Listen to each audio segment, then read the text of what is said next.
رحمت خدا کی بن کر ہے چھایا، عرفان رمضان، عرفان رمضان، عرفان رمضان، عرفان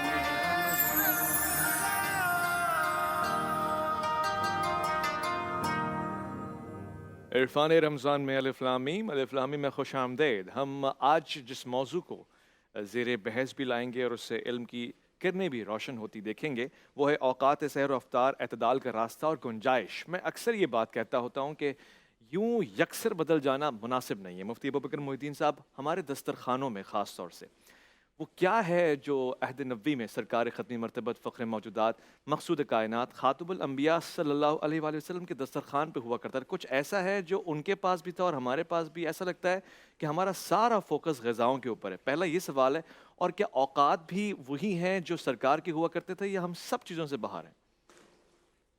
بسم اللہ الرحمن الرحیم۔ سب سے پہلے تو ہم تمام کی طرف سے پوری قوم کو رمضان المبارک کی مبارک ہو۔ اللہ تعالیٰ اس ماہ مبارک کو ہم تمام کے لیے رحمتوں اور سعادتوں برکات کا ذریعہ فرمائے۔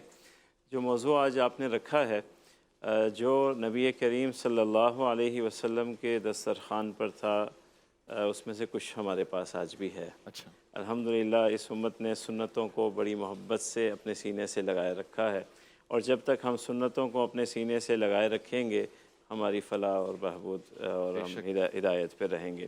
لیکن جو چیز ہم نے تبدیل کر دی ہے، اس کی وجہ سے رمضان المبارک کی روح کو ہم نے خطرے میں ڈال دیا ہے۔ اچھا، وہ ہے ہمارا دسترخوان وسیع بہت ہو گیا ہے، اور اس وسعت کی وجہ سے سحری بھی اور افطار بھی، اس وسعت کی وجہ سے جو روزے کا ایک مقصد ہے کہ جو آپ کی خواہشات ہیں یا اسے ذرا سا، کیونکہ جب ہمارا پیٹ بھر جاتا ہے تو ہماری خواہشات جو ہیں وہ بھوکی ہو جاتی ہیں، اور جب پیٹ خالی ہوتا ہے تو ہماری خواہشات جو ہیں وہ سیر ہو جاتی ہیں، پھر وہ کسی چیز کو خواہش نہیں کرتی۔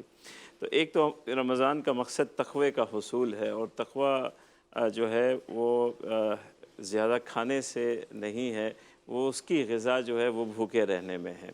تو آپ دیکھیں، جب بھی نبی کریم صلی اللہ علیہ وسلم روزے کے متعلق جتنی بھی گفتگو ہوئی ہے، خلوف فم الصائم اطیب عند اللہ، یہ خلوف فم الصائم بھی اسی وقت پیدا ہوگی جب آپ کو بھوک لگے گی۔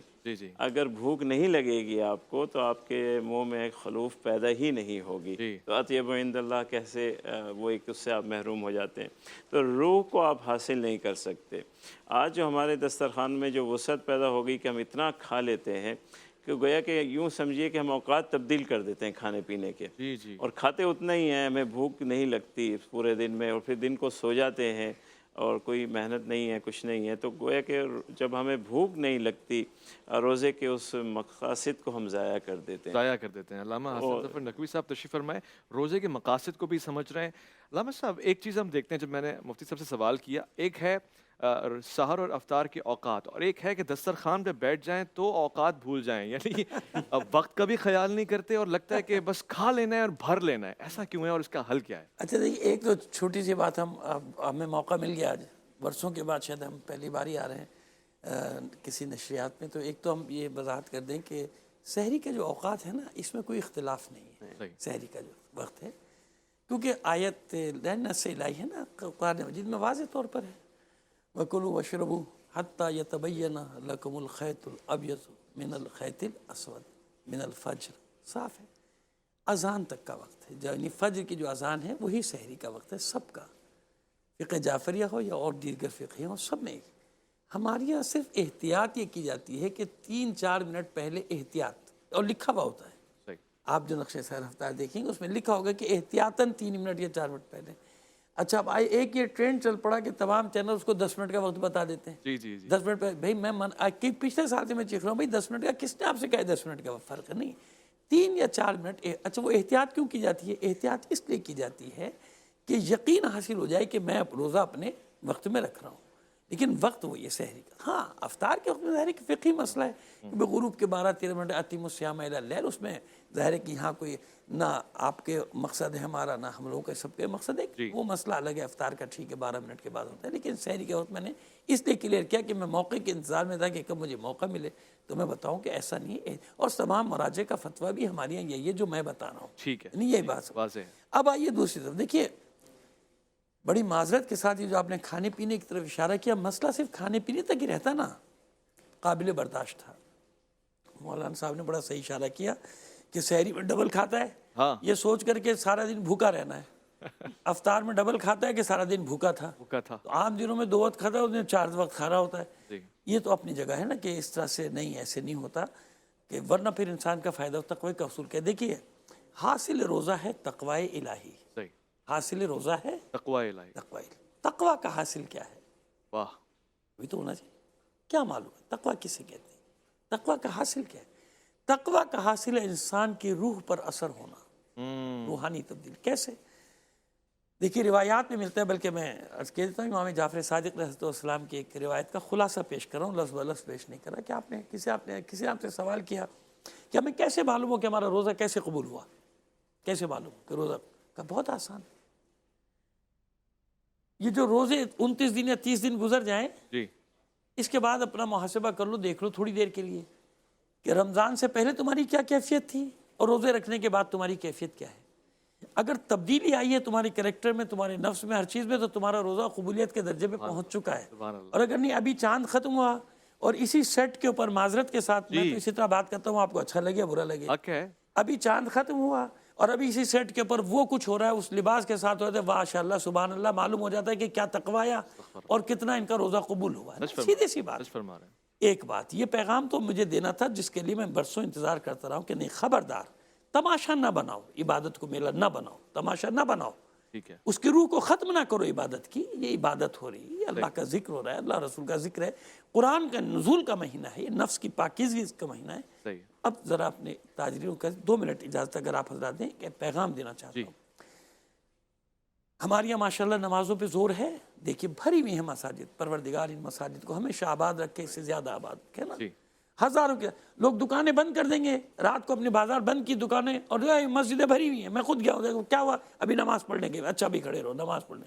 ہاں لیکن جب نماز پڑھ کے آتا ہے پھر کیا کر رہا ہے یہ بازار میں بیٹھا ہوا آدمی تاجر؟ کہتے ہیں سیزن. جب اس کو کہا جائے کہ یہ سب کیا کر رہے ہو، 50 روپے کل خربوزہ تھا، آج 120 روپے کیسے ہو گیا؟ مثال کے طور پہ مثال دے رہا ہوں میں آپ کو، یہ آج کی بات کر رہا ہوں. بھائی یہ کیوں کر دیا تم نے؟ کہا سیزن ہے، سیزن ہے، سیزن ہے.